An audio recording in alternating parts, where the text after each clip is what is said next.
할렐루야. 오늘은 특별하게 좀 인사하겠습니다. 사랑과 축복을 담은 눈빛과 표정으로 목례로만 인사하도록 하겠습니다. 우리 좌우 앞뒤에 있는 분들하고 인사합니다. 사랑합니다. 축복합니다. 목례로만 표정을 담아서 참 이렇게 인사해야 되는 지금의 상황이 참으로 마음이 안타깝습니다. 온 세계가요, 지금 가장 큰 화제거리가 생겨났습니다. 그게 뭐냐면 이 신종 코로나 바이러스로 인한 공포입니다. 뉴스만 보면 오늘 몇 명이 확진되었고 몇 명이 사망했고 몇 명이 이제 확진되어서 이렇게 사람이 늘어나고 있는 이 수를 지켜보며 각 나라마다 퍼져가는 이러한 일들, 또 저와 여러분이 살아가는 이 대한민국에서도 이 일들이 지금 진행되어지고 있는 것을 우리가 경험하고 있다는 것입니다. 우리나라의 경우에도 이렇게 신종 코로나 바이러스로 인해서 확진자들이 발표가 나고 이 확진자들이 어디로 돌아다녔는지를 이제 뉴스 가운데에 이야기가 되어질 때마다, 또 그 장소가 공개되어질 때마다 어린이집, 영화관, 음식점, 또 각종 장소들이 다 문을 닫고 여러 가지 경제적으로 지금 어려움을 겪고 있는 오늘의 현실을 우리가 살아가고 있다는 것입니다. 이렇게 신종 코로나 바이러스가 전 세계적으로 확산되어지게 되는 결정적인 요인 중에 하나가 한 달 전에 이미 사람 간에 전염이 되어질 수 있다는 사실을 알고서도 이 한 달이 지나고서 이제 전 세계적으로 이 문제가 크게 되어지자 이제 발표하는 이 늦장 발표의 문제가 지금 이야기가 되고 있습니다. 사태가 심각하기 전에 사람 간에 전염이 되어진다라고 이야기만 했더라도, 공식적으로 발표만 했더라도 이 정도, 그리고 이러한 조치들을 빨리 취했더라도 이 정도까지는 확산이 안 될 것이다 라고 추측을 하면서 이야기가 되어지고 있고, 이러한 것으로 말미암아 이제 발원지였던 중국 우한시의 이 책임자는 양심의 가책을 느낀다, 정말 자책하고 있다라는 이런 사과하는 고백도 우리가 듣는 상황입니다. 또 한 가지, 이 신종 코로나 바이러스가 전염되어지는 이유 중에 하나는 자신이 이 신종 코로나 바이러스에 감염되었을지도 모르겠다는 예상을 할 수도 있음에도 불구하고, 그런 상황에서도 자신이 스스로를 좀 단속하지 못하고 거리낌 없이 이제 사람들을 만나고 또 공공장소를 활보하고 다니는 이러한 일들로 말미암아서 더 급격하게 확산되어지고 있는 우리 상황을 볼 수가 있다는 것입니다. 여러분, 이제 한번 생각해 보아야 합니다.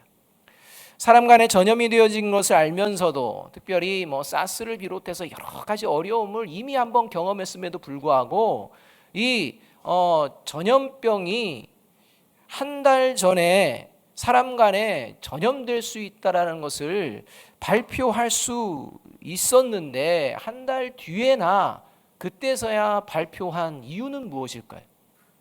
또 자신이 이렇게 전염병에 감염되어 있을 수 있다라는 생각을 할 수 있음에도 불구하고 병원을 찾아가고 공공장소를 다니고 사람들을 만나고 다니는 이러한 모습은 그 이유가 어디에 있을 것이라고 여러분 생각합니까? 그것은 바로 설마 큰 문제가 일어나겠어? 설마 내가 그 전염병이겠어? 그냥 흔한 감기 아니겠어? 라고 하는 이런 안일한 태도에서 비롯된 것이라고 할 수 있다는 것입니다. 이 안일한 태도로 말미암아 수많은 사람들이 지금 이 죽음이라는 공포에 빠져들게 되어지는 이 작금의 상황, 저와 여러분이 직접 지금 현실적으로 경험하고 있는 상황 속에서 하나님께서는 이제 그리스도인과 교회 공동체에 대해서 향하여서 29절에서 이렇게 말씀합니다. 귀 있는 자는 성령이 교회들에게 하시는 말씀을 들을지어다. 하나님께서 지금 저와 여러분이 경험하는 이 상황 속에서 말씀하고 계신다는 것입니다. 들으라는 것입니다. 들어야 할 것이 있다는 것입니다. 오늘 우리가 읽은 성경 말씀은요, 이 소아시아 지역에 있는 두아디라 교회의 모습을 지금 하나님께서 말씀하고 계십니다. 그러면서 이제 이 시대를 살아가는 그리스도인과 교회를 향해서 들으라 말씀하시고 계십니다. 오늘 우리가 읽은 이 두아디라 교회는요, 하나님께 칭찬을 듣는 사람들이 있었습니다. 또 한편에는 하나님께 책망을 듣는 사람들이 있었다는 것입니다. 하나님께 칭찬을 받는 사람들은요, 어떤 사람들이냐면 영적인 안일함에 빠지지 않은 사람들이었습니다. 그리고 하나님께 책망을 받는 존재들은 어떤 존재냐? 영적인 안일함에 빠져들고 있는 사람들이었습니다. 여러분, 저와 여러분이 괜찮겠지 설마 라는 이 안일함이 지금 많은 사람들을 힘겹게 하고 있듯이, 저와 여러분의 영적 안일함은 저와 여러분의 이 삶뿐만 아니라 저와 여러분의 자녀뿐만 아니라 다음 세대들뿐만 아니라 이웃에 있는 그들에게도 심각한 영향을 미칠 수 있다는 것입니다. 이게 오늘 그리스도인과 교회 공동체에 주시는 하나님의 말씀입니다. 하나님의 마음에 맞는 교회, 하나님의 마음에 맞는 그리스도인, 과연 어떤 그리스도인과 어떤 교회 공동체가 하나님의 마음에 맞느냐? 바로 오늘 두아디라 교회를 통해서 영적 안일함에 빠지지 않는 그리스도인과 교회 공동체가 하나님의 마음에 맞는 그리스도인과 교회 공동체라고 말씀해 주고 계신다는 것입니다. 이렇게 영적 안일함에 빠지지 않는 모습을 25절에서 이렇게 말씀합니다. 25절 말씀 우리 함께 한번 읽어봅니다. 시작. 다만 너희에게 있는 것을 내가 올 때까지 굳게 잡으라, 이렇게 말씀합니다. 이 두아디라 교회 성도들을 향해서 주님이 오실 때까지 있는 것을 굳게 잡아야 된다, 이렇게 말씀합니다. 이 영적 안일함에 빠지지 않는 그리스도인과 교회 공동체의 특징입니다. 있는 것을 주님 오실 때까지 굳게 잡는 것입니다. 있는 것을 주님 오실 때까지 간직하는 것입니다.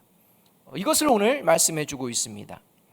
여러분, 그렇다면요, 그리스도인이라면 누구나 있는 것이 무엇일까요? 그리스도인이라면 누구나 가지고 있는 것, 그게 무엇일까요? 여러분, 그리스도인이라면 주님이 오시는 그날까지 끝까지 붙들고 있어야만 하는 그것은 무엇일까요? 그것이 믿음입니다.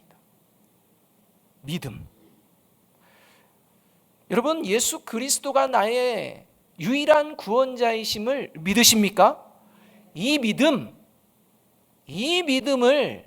주님 오시는 그날까지 굳게 붙잡는 존재, 이런 존재가 하나님의 마음에 맞는 그리스도인요 교회 공동체이며, 이렇게 믿음을 굳게 잡을 때는요 영적인 안일함에 빠지지 않는다는 것입니다. 결국 하나님께서 기뻐하시는 영적 안일함에 빠지지 않는 그리스도인과 교회는 주님 오시는 그날까지 믿음을 굳게 잡는 그리스도인과 교회입니다. 그래서 히브리서 11장 6절은요 이렇게 말씀해 주고 계십니다. 함께 한번 읽어봅니다. 시작. 믿음이 없이는 하나님을 기쁘시게 하지 못하나니 하나님께 나아가는 자는 반드시 그가 계신 것과 또한 그가 자기를 찾는 자들에게 상 주시는 이심을 믿어야 할지니라. 하나님이 기뻐하시는 자 누구냐? 믿음이 있는 자다, 이렇게 말씀합니다.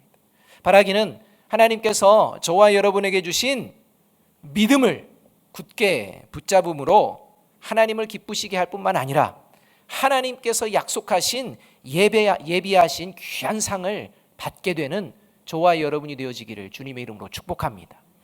그렇다면 오늘 두아디라 교회를 통해서 말씀하시는 있는 것, 하나님이 주신 믿음, 이것을 굳게 잡는 것은 구체적으로 뭘 말씀하실까요? 저와 여러분이 믿음을 굳게 잡고 있으면 어떤 일이 벌어질까요? 이것을 우리가 오늘 하나님의 말씀을 통해 듣게 된다는 것입니다. 이것을 통해서 저와 여러분이 지금 믿음을 굳게 잡고 있는지 아니면 영적인 안일함에 빠져들고 있는지 우리가 살펴볼 수 있습니다. 첫 번째, 이 믿음을 있는 것을 굳게 잡게 되면요 어떤 일이 일어나느냐? 믿음의 성숙을 이루어가게 되어집니다. 믿음을 붙들고 굳게 잡으면 믿음의 성숙이 일어납니다. 저와 여러분의 삶의 자리 가운데에 믿음의 성숙이 일어나는지 오늘 돌아보면 됩니다. 어떤 믿음의 성숙의 모습인지 19절 이렇게 말씀을 합니다. 19절 말씀 우리 함께 한번 읽어봅니다. 시작. 내가 내 사업과 사랑과 믿음과 섬김과 인내를 나누니 내 나중 행위가 처음 것보다 많도다, 이렇게 말씀합니다. 여기서 내 사업과라는 말씀이 나오는데요, 그 이야기가 그 맨 나중에 나오는 행위라는 얘기입니다. 그러니까 앞에서도 나는 내 행위를 안다, 또 내 행위를 안다, 이렇게 말씀하고 있는 것입니다. 여러분, 오늘 이 19절의 말씀을 가만히 보면요, 하나님의 관심이 어디에 있는지를 우리가 알 수 있습니다. 여러분, 하나님이 그리스도인에게 어디에 관심이 있는지, 이 교회 공동체에 어떤 모습에 관심이 있는지를 우리가 알 수가 있다는 것입니다. 하나님께서 두아디라 교회 성도들의 이제 행위를 살펴보시는데요, 관심 있게 살펴보시는데요, 그 살피시는 것이 외모를 어떻게 꾸미고 있나, 또는 얼마나 배웠나, 또는 얼마나 가졌나, 또는 얼마나 많이 모였나, 또는 신비한 기적과 능력을 얼마나 많이 가지고 있는가, 이것을 보시는 것이 아니라 뭘 보시느냐? 사랑과 믿음과 섬김과 인내를 보신다는 것입니다. 하나님의 관심은요, 저와 여러분이 어떤 능력, 세상이 요구하는, 세상이 추구하는 그것이 아니라 먼저 뭘 보느냐? 사랑이 있는가, 믿음이 있는가, 섬김이 있는가, 인내가 있는가, 이걸 보신다는 것입니다. 그리고 이것을 보시고 알고 계신다 말씀하고 계십니다. 이렇게 하나님의 관심은요, 두아디라 교회 성도들을 향하고 있는데, 이 두아디라 교회 성도들의 믿음이요, 하나님을, 예수 그리스도를 영접한 뒤에 시간이 지나면서 성숙해지는 것을 보고 계셨던 것입니다. 그래서 시간이 지나면 지날수록 처음보다도 그 믿음을 붙들고 나아갈 때마다 성숙해지는, 더 나아지는, 더 좋아지는, 더 아름다워지는 이런 모습을 보시면서 이렇게 칭찬해 주십니다. 내 나중 행위가 처음 것보다 많다라고 말씀합니다. 바라기는 두아디라 교회 성도들처럼 저와 여러분, 우리 아름다운 교회 공동체가 시간이 지날수록 사랑과 믿음과 섬김과 인내의 모습이 하나님 보시기에 더욱 성숙해졌노라 칭찬 듣는 그런 저와 여러분, 우리 교회가 되어지기를 주님의 이름으로 축복합니다. 이러한 모습이요, 믿음을 굳게 잡을 때 벌어지게 된다는 것입니다. 두 번째로, 있는 것, 믿음을 굳게 잡을 때 어떤 일을 우리가 경험하게 되느냐? 사탄의 유혹에 물들지 않는다는 것입니다. 저와 여러분이 사탄의 유혹에 물들고 있는지 돌아보아야 한다는 것입니다. 여러분, 이 영적인 안일함에 빠져들기 시작하면요, 나타나는 현상이 믿음의 성숙이 중단됩니다. 영적인 안일함에 빠져들면 반드시 믿음의 성숙이 중단됩니다. 그리고 더 나아가서는요, 이제 오히려 사탄의 유혹에 물들게 되어집니다. 그리고 이 물들어가면서 이 하나님이 주신 믿음이라는 게 어떻게 되느냐? 변질되어 버립니다. 그리고 그 변질된 믿음이 믿음이라고 붙들고 잘못 살아가게 됩니다. 여러분, 이게 영적인 안일함에 빠진 사람의 특징입니다. 따라서 저와 여러분이 믿음이 성숙이 안 되고 있다라고 하면요, 지금 영적 안일함에 빠져 있는 것입니다. 더 문제가 되는 건 이 영적 안일함에 빠져서 이제는 사탄의 유혹에 물들어 사탄의 놀이개로 되어가는 이러한 모습으로 전락하게 된다는 것이 오늘 말씀이라는 것입니다. 24절의 말씀 우리 함께 한번 읽어보겠습니다. 24절입니다. 같이 읽습니다. 시작. 두아디라에 남아있어 이 교훈을 받지 아니하고 소위 사탄의 깊은 것을 알지 못하는 너희에게 말하노니 다른 짐으로 너희에게 지울 것은 없노라 말씀하십니다. 여러분, 하나님께서는요, 처음 행위보다도 나중 행위가 더욱 훌륭한 성숙되어져 있는 이 두아디라 교회 성도들 중에 또 한 번 칭찬하시는 성도들의 모습이 바로 오늘 우리가 읽은 24절의 말씀입니다. 이 24절에는요, 하나님께 칭찬 듣는 이 두아디라 교회 성도의 모습이 어떤 모습이냐? 사탄의 깊은 것을 알지 못하는 이런 성도라고 이야기합니다. 여기서 사탄의 깊은 것을 알지 못한다는 것이 무슨 말씀이냐? 그게 바로 사탄에게 물들지 않았다라는 말씀입니다. 그래서 이 사탄에게 물들지 않은 성도들을 향해서 하나님께서는요, 내가 너희들에게 다른 것을 더 원하지 않겠다. 다른 짐을 너희에게 이거 지워주는 거 그런 거 하지 않겠다. 내가 원하는 것은 지금 사탄에게 물들지 않는 그 모습을 그대로 잘 간직하는 것이다 라고 이렇게 말씀해 주고 계신다는 것입니다. 여러분, 이 말씀의 배경은요, 이 두아디라 교회에 이렇게 믿음을 굳게 붙들고 그리고 신앙의 믿음의 성숙을 이루어가는 이 시간이 지나면 지날수록 이루어가는 과정 가운데에 또 다른 모습들이 등장한 것입니다. 그게 뭐냐면요, 영적 안일함에 빠져서 믿음의 성숙을 멈추고 이제는 오히려 이 사탄의 유혹에 물들어가는 모습들이 이제 등장하게 된 것입니다. 그리고 이 물들어가는 존재가요, 일반적인 성도뿐만 아니라 영적인 지도자들까지도 그 물에 빠져드는 이런 상황까지 벌어지고 있었던 것입니다.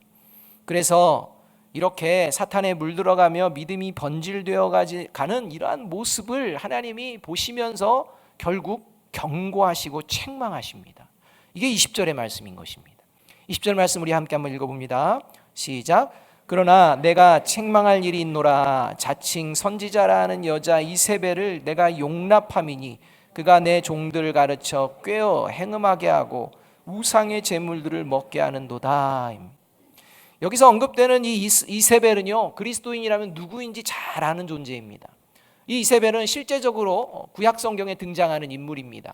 북이스라엘의 아합이 왕으로 있을 때 이 북이스라엘을 가장 타락하게 만들었던 그 존재가 누구냐? 바로 아합 왕의 왕비였던 이세벨입니다. 이방 여인을 왕비로 맞이해서 이제 맞이했는데 이 왕비가요, 각종 우상들을 다 가지고 온 것입니다. 그래서 바알과 아세라상을 가지고 오고 이 우상 신전을 세우고 그리고 이 우상들을 섬기게 한 이 구약의 악한 여인의 대표가 누구냐? 이세벨입니다. 이런 구약에서 충분히 알 수 있는 이 이세벨, 우상 숭배를 부추기고 음행을 저지르게 했던, 그래서 북이스라엘을 멸망의 자리로 이끌어갔던 이런 이세벨을 오늘 성경에서요, 어떻게 언급해 주느냐? 자칭 선지자다라고 이렇게 언급해 주고 있습니다. 다시 말하면 그 이세벨이 나타난 게 아니라 그렇게 이세벨과 같이 악한 영에 사로잡힌 그런 존재가 실제 이 교회에 있었다는 것입니다. 그리고 그러한 존재는 스스로가 하나님의 사람이라고 이야기를 했다는 것입니다. 나는 믿음의 사람이라고 이야기했다는 것입니다. 나는 예수 그리스도를 믿는다고 얘기했다는 것입니다. 그리고 예수님의 하나님의 말씀을 가르치고 전하고 그리고 나름대로 능력도 발휘하는, 그래서 이 두아디라 교회 안에서 영향력을 가지고 있는 존재가 누구였느냐? 자칭 선지자라는 이세벨이었던 것입니다. 이 자칭 선지자라고 하는 이 거짓 선지자는요, 이제 그가 하는 일이 뭐냐? 진리를 왜곡시키는 것입니다. 진리를 왜곡시켜서 이제 성도들로 하여금 점점 변질되고 타락되도록 그렇게 가르치고 인도하는 존재였다는 것입니다. 그리고 이렇게 인도하는 이러한 모습 속에 이 영적인 지도자들마저도 이 유혹에 빠져들어 버리는 이런 상황이 두아디라 교회에 벌어지고 있었다는 것입니다. 여러분, 이렇게 거짓 선지자의 유혹에 빠져드는 것이 그냥 우상을 숭배하고 이런 우상 제물을 먹고 행음하는 그 표면적인 그런 이야기가 아닙니다. 왜 이들이 그냥 우상을 숭배하고 우상이 남긴 제물도 먹고 그 안에 그냥 쾌락과 타락을 살아가고 있었는지 그 본질의 이유를 우리가 그 당시 상황을 보면 알 수가 있습니다. 그 당시 이 두아디라 지역은요, 산업이 아주 크게 발달된 곳입니다. 이 산업이 발달되면서요, 이제 자신들의 권리를 주장하고 자신들이 뭔가를 얻을 수 있도록 조합이 생겨납니다. 마치 지금의 노동조합과 같은 이러한 것들이 생겨나는데 이것을 길드라고 합니다. 이렇게 이 길드라는 동업조합들이 생겨나게 됩니다. 서로 동업해서 뭔가를 이루어가는 조합들이 생겨납니다. 그리고 이 길드라는 조합을 통해서 이제 조합원이 되어야 뭐 직장의 취직도 잘 되고, 그 다음에 돈과 관련된 은행의 거래, 이러한 거래들도 좀 수월해지는 이런 통로가 이 동업조합이었습니다. 이 동업조합이요, 그 당시에 정치, 경제, 사회, 나아가 종교에까지 그 영향력이 미치게 됩니다. 그래서 이 동업조합에 들어가지 않으면 이제 그 사회에서 불이익을 당할 수 있는 이런 모습이 이제 그 상황이었다는 것입니다. 이러한 이 동업조합에는요, 특징이 그들 자신이 섬기는 수호신이 있습니다. 우상이 있다는 것입니다. 그래서 자신들의 이 동업조합이 잘 번성할 수 있도록 하는 행위 중에 하나가 뭐냐? 이것은 정기적으로 자기가 섬기는 수호신들에게 제사를 드리는 것입니다. 우상을 숭배하는 날들을 이제 만들고 이것을 숭배하고, 또 이렇게 함께 모여서 제사가 끝나고 나면 제사 음식도 나누어 먹고 함께 즐기며 함께 쾌락을 즐기고 함께 즐거워하고 함께 나누고 교제하고, 더 나아가서는 이제 음행도 벌이는 이러한 일들이 그 안에서 벌어지고 있었다는 것입니다. 문제는 이러한 모임, 이러한 곳에 자꾸 소원해지고 빠지게 되면 결국은 불이익을 당하게 되어 있습니다. 동업조합이 함께 움직이고 함께 나가야 되는데 왜 너는 그렇지 않느냐라고 하면서 불이익을 당하게 된다는 것입니다. 예수 그리스도를 믿지 않을 때에는 문제가 없었습니다. 예수 그리스도를 믿지 않을 때에는 그냥 함께 즐기며 함께 누리며 그렇게 살아가는데, 문제는 예수님을 믿고서 그리스도인이 되니까 이게 문제가 되는 것입니다. 그래서 성도들이 고민에 빠진 겁니다. 완전히 끊자니 생계가 막막하고, 생계를 유지하고 뭔가 좀 더 나은 삶을 영위하기 위해서는 관계를 끊을 수 없고, 이래야 될지 저래야 될지 고민하고 있는 이런 상황에 등장한 존재가 거짓 선지자라는 것입니다. 이런 상황에서 이 거짓 선지자가 이야기하는 건 이런 식의 이야기입니다. 생활의 어려움을 겪지 않고 불이익 당하지 않기 위해서 이 정도는 사람들과 같이 해도 괜찮아. 하나님이 다 이해해 주셔. 하나님은 우리를 사랑하시는데 이거 이해 못 하시겠어? 이렇게 얘기한다는 것입니다. 너무 고지식하고 하나님의 말씀대로 신앙생활 하지 않아도 이제 예수 그리스도의 보혈이 우리를 믿음으로 이끄시고 구원으로 이끄셔. 너무 그렇게 경직된 모습 필요 없어. 그러지 않아도 돼 라는 겁니다. 어차피 완벽하고 완전한 사람 없는데 그걸 생각하면서 가는 거야 라는 것입니다. 더 나아가 그런 사람들과 어울리고 함께하며 뭔가 동질감을 느껴야 결국 그들도 교회로 인도해야 되는 거 아니겠어? 그래야 그들이 교회로도 인도함을 받는 계기와 기회를 만들 수 있는 거 아니겠어? 라는 이야기를 한다는 것입니다. 여러분, 그럴싸한 이야기 아닙니까? 저와 여러분이 오늘 이 시대를 살아가면서 듣고 싶은 이야기들 아닙니까?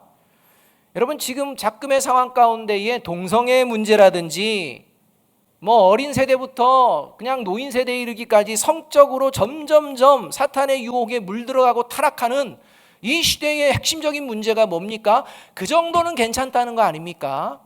그리스도인마저도 그런 상황 가운데에 빠지는 이유가 뭡니까? 하나님은 그 상황 이해해 주실 거야, 뭐 이런 마음 아닙니까? 여러분, 저와 여러분이요, 어떤 소리에 귀를 기울인지를 잘 들어봐야 합니다. 여러분, 당시에 이 이야기가요, 영향력 있는, 특히 저와 같이 담임 목사와 같은 존재가요, 괜찮아, 특별히 예를 들어 술 얼마든지 먹어도 괜찮아, 담배 얼마든지 피워도 괜찮아 하면 여러분들 마음에 뭐가 찾아옵니까? 평강이 찾아오지 않습니까? 평강이. 여러분, 저와 여러분이 들어야 될 얘기는요, 내가 하고 싶은데 이것을 하게끔 하는 그 이야기가 아니라 하나님의 말씀인 줄로 믿습니다. 저와 여러분이 오늘 두아디라 교회 성도들을 향해 사랑이, 믿음이, 섬김이, 인내가 더 성숙되고 있구나라는 이 말씀을 들을 때 저와 여러분이 간직해야 될 건 뭡니까?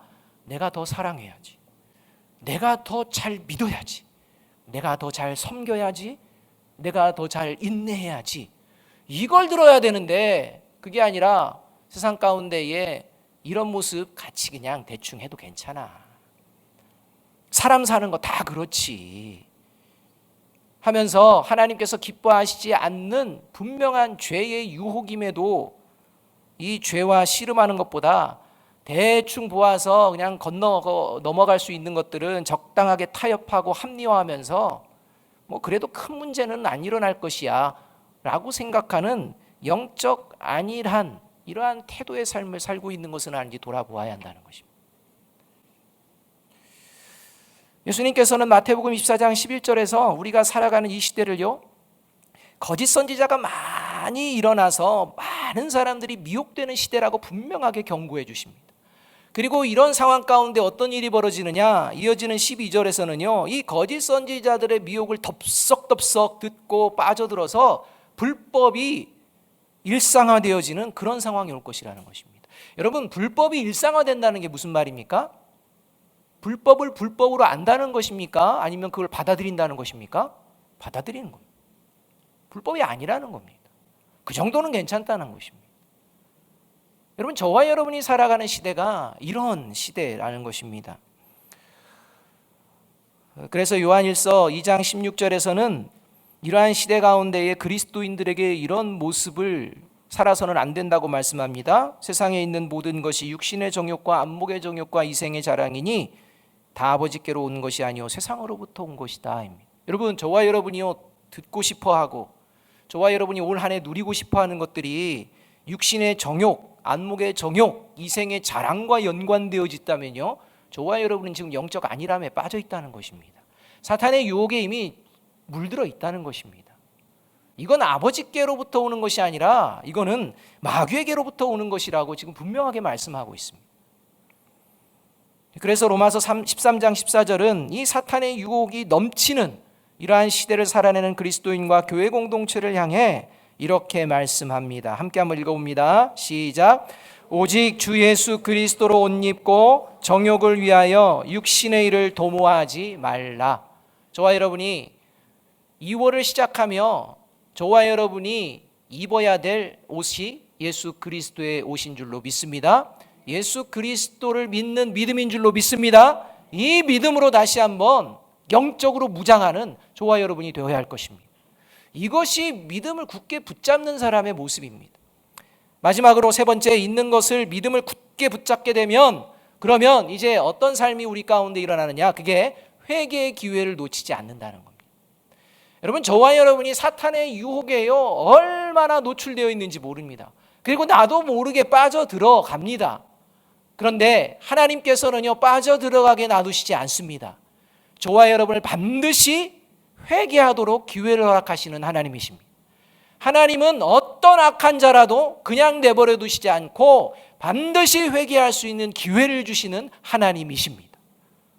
이 하나님이 주시는 회개의 기회를 내던지는 이런 존재가 누구였느냐? 이세벨이었다는 것입니다. 거짓 선지자들과 거짓 선지자들의 유혹에 빠져들어서 그것에 놀아나고 있는 자들의 모습이었다는 것입니다. 21절의 말씀 우리 함께 한번 읽어봅니다. 시작. 또 내가 그에게 회개할 기회를 주었으되 자기의 음행을 회개하고자 하지 아니하는도다. 이렇게. 여러분, 자칭 선지자로 등장하는 이 이세벨에게 하나님께서는 회개할 기회를 주셨음에도 결국 회개하지 않았다 이렇게 말씀하고 있는 것입니다. 여러분, 이건요 구약 성경을 알고 있는 사람이라면 진짜 하나님의 이 말씀이 확실한 말씀이라는 것을 압니다. 왜냐하면 이세벨이요 정말 하나님께서 회개의 기회를 주셨는데요 3번이나 주시는 기회를 걷어찼기 때문입니다. 이세벨은요 처음에 이 이스라엘에 3년 반 동안 가뭄이 벌어질 때 이 가뭄의 원인이 어디 있는지 생각하지 않았습니다. 하나님은 그것을 통해 기회를 주시는 것입니다. 상황을 통해 기회를 주시는 것입니다. 여러분, 신종 코로나 바이러스, 물론 인간의 어떤 잘못과 여러 가지의 문제가 있지만 이것을 통해서 저와 여러분에게 주시는 것은 하나님의 기회입니다. 회개할 기회입니다. 이세벨은요, 또다시 자신이 회개하지 않을 때 하나님께서 이세벨이 그토록 섬겼던 바알과 아세라 신을 섬기는 자들, 그 제사장들과 이 하나님 여호와를 섬기는 이 엘리야와 갈멜산에서의 전투 결과를 듣습니다. 전투 결과 자신이 섬겼던 바알과 아세라는 아무런 능력도 발휘하지 못하고 여호와 하나님이 놀라운 능력을 일으키셨고 그 놀라운 능력으로 자신이 부렸던 이 제사장들이 다 죽임을 당했다는 소식을 들었습니다.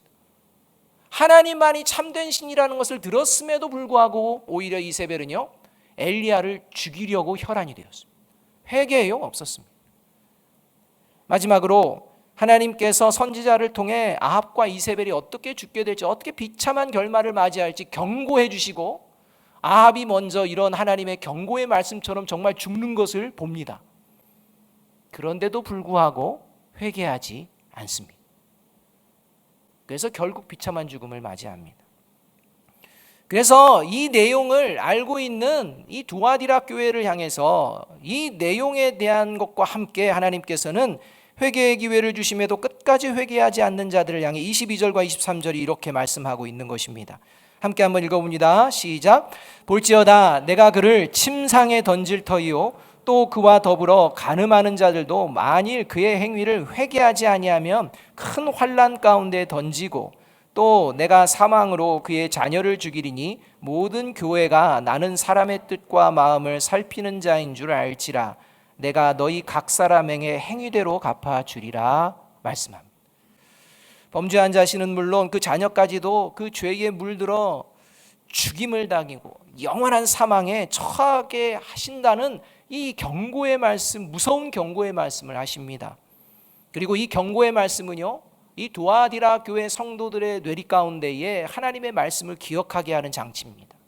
열왕기하 10장을 보게 되면요, 이세벨을 아내로 두었던 아합 왕의 아들들이 70명이 어떻게 되느냐? 죽임을 당합니다. 그러니까 하나님께서 회개하지 않으면 너의 자녀들이 죽임을 당할 것이다, 이세벨에게 이야기했음에도 눈 하나 꿈쩍하지 않다가 자신은 물론이요, 그 자녀들마저도 완전히 비참한 죽음을 맞이하는, 이게 실제 사건에 있었다는 것입니다. 이러한 사건들을 기억나게 하시며 두아디라 교회를 향해서 하나님께서는 이러한 상황 속에서 자신들을 돌아보며 자신들이 사단의 유혹에 빠져들고 있다면 회개하라, 돌이키라 말씀하고 계시는 것입니다. 여러분, 가장 어리석은 자는, 신앙생활하면서 가장 어리석은 자가 누구냐면요, 죄를 짓는 자가 아닙니다. 여러분, 죄를 짓는 자가 어리석은 자가 아니라요, 죄를 짓고 회개하지 않는 자가 어리석은 자예요. 여러분, 신앙생활하면서 가장 어리석은 자가 누구인 줄 아십니까? 나 자신의 죄를 돌아보는 것이 아니라요, 다른 사람의 죄만을 보는 존재입니다. 다른 사람의 죄만을 보는 존재는요, 자신의 죄를 회개하지 않습니다. 여러분, 저와 여러분이요, 어떤 모습으로 살아가고 있는지를 다시 돌아보아야 한다는 것입니다. 회개하는 자에게 하나님은 다시 기회를 주시는 분이십니다. 어떤 죄 가운데 있을지라도 회개하는 자에게 하나님은 기회를 주십니다. 그리고 다시 믿음의 걸음을 걷게 하시는 줄로 믿습니다. 그래서 그 믿음으로 섬김과 믿음과 사랑과 인내로 다시 한번 믿음의 걸음을 걸어내며 사탄의 유혹에 다시 물들지 않으려고 회개하며 다시 나아가는 그들에게 하나님은 오늘 약속해 주십니다. 25절과 26절, 28절의 말씀입니다. 우리 함께 한번 읽어봅니다. 시작. 너 있는 것을 내가 올 때까지 굳게 잡으라. 이기는 자와 끝까지 내 일을 지키는 그에게 만국을 다스리는 권세를 주리니 내가 또 그에게 새벽별을 주리라. 저와 여러분에게요, 이 땅에 사탄의 권세를 이길 수 있는 능력을 하나님께서 다시 주신 줄로 믿습니다. 이 믿음으로 새벽별 되신 예수 그리스도를 다시 한번 붙들고 주님 오시는 그날까지 믿음의 성숙된 사탄의 유혹에 물들지 않는 그러한 삶을 살아내는 저와 여러분이 되기를 주님의 이름으로 축복합니다. 오늘 우리가 성찬의 자리로 나아갑니다. 여러분, 이 성찬의 자리가 기회의 자리입니다. 저와 여러분의 모든 죄악이 씻겨질 수 있는 자리임을 꼭 기억하시기 바랍니다. 기도하겠습니다.